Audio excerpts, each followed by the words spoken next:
তোমরা এইরকম কাঁচের বলের পায়েস দেখতে চাও? অবশ্যই পুরো ভিডিওটি শুরু থেকে শেষ অবধি দেখতে থাকুন।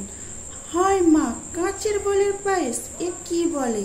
সত্যি বন্ধুরা, কাঁচের বলের পায়েস বানিয়ে দেখালাম। এক বাটি সাবু নিয়ে ভিজিয়ে দিয়েছিলাম। সাবুটা ভালো করে নরম হয়ে গেছে। একটা করে দেখাচ্ছি, এতটাই নরম হয়েছে। এরপর একটু লবণ দিয়ে দেব। লবণ,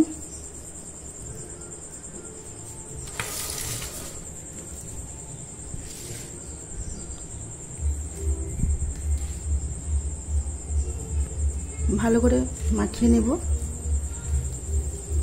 তোমরা অবশ্যই দেখতে পাচ্ছ দুধটা ফুটতে আছে। এই ফোটা অবস্থায় আমি দিয়ে দেব একটা এলাচ।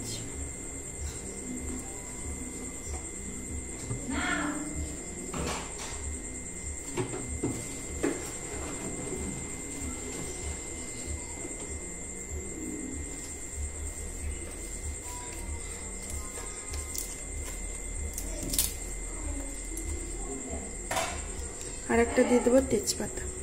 এই ফোটা অবস্থায় হাতে ঘি মাখিয়ে নিয়েছি। এরপর অল্প করে দিয়ে দেব। গ্যাসের আঁচটা একটু কমিয়ে রাখতে হবে, ফুটও হবে আর দিতেও থাকবো। এরকম করে গোল গোল করে ফোটা অবস্থায় দিতে হবে। অবশ্যই ঘিটা মাখিয়ে নেবে, না হাতে লেগে যেতে পারে।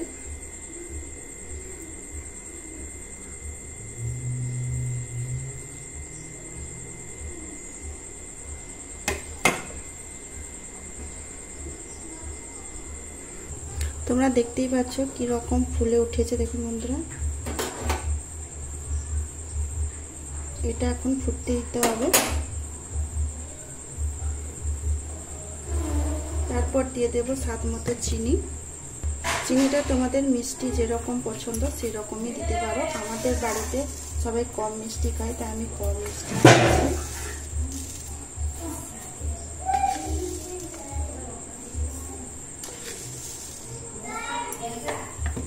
4 চামচের মতো দিয়ে দিলাম।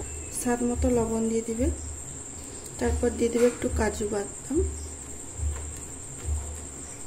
তাহলে আমার রেডি হয়ে গেল কাঁচের বলের পায়েস।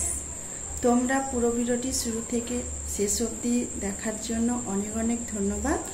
আর এই পায়েসটা খেতে অসাধারণ লাগে। তোমরা তো সাবুর পায়েস খেয়েছো, তো এই রকম পায়েস অবশ্যই বাড়িতে বানিয়ে খাবে। অবশ্যই তোমাদের ভালো লাগবে। আর আমি তো অল্প অল্প করে দিয়েছি দুধের মধ্যে ছেড়ে, তোমরাও একসঙ্গে গোল করে থালার মধ্যে সাজিয়ে তারপরেও দুধের মধ্যে দিতে পারো। দুই রকমই করা যায়। আমার যেটা ভালো লেগেছে আমি সেটা করেছি। তো তোমাদের দেখাচ্ছি কীরকম গোল গোল হয়েছে। এই দেখুন বন্ধুরা, পুরো গোল গোল হয়ে আছে, কোনো একটাও ভাঙেনি। যে রকম দিয়েছি সেই রকমভাবে সুন্দর হয়েছে। ফেলে দিলাম, কোনো ভাঙেনি, অসাধারণ হয়েছে। আর বাড়ির সবাই, আগে বানিয়েছিলাম, বাড়ির সবাই খেয়ে বলেছে খুবই সুন্দর হয়েছে। তোমাদের ভিডিওটি যদি ভালো লেগে থাকে অবশ্যই সাবস্ক্রাইব করে দিও, লাইক কমেন্ট করতে কেন ভুলো না। তো আবার একটা রেসিপি নিয়ে হাজির হব, তার জন্য ধন্যবাদ, নমস্কার।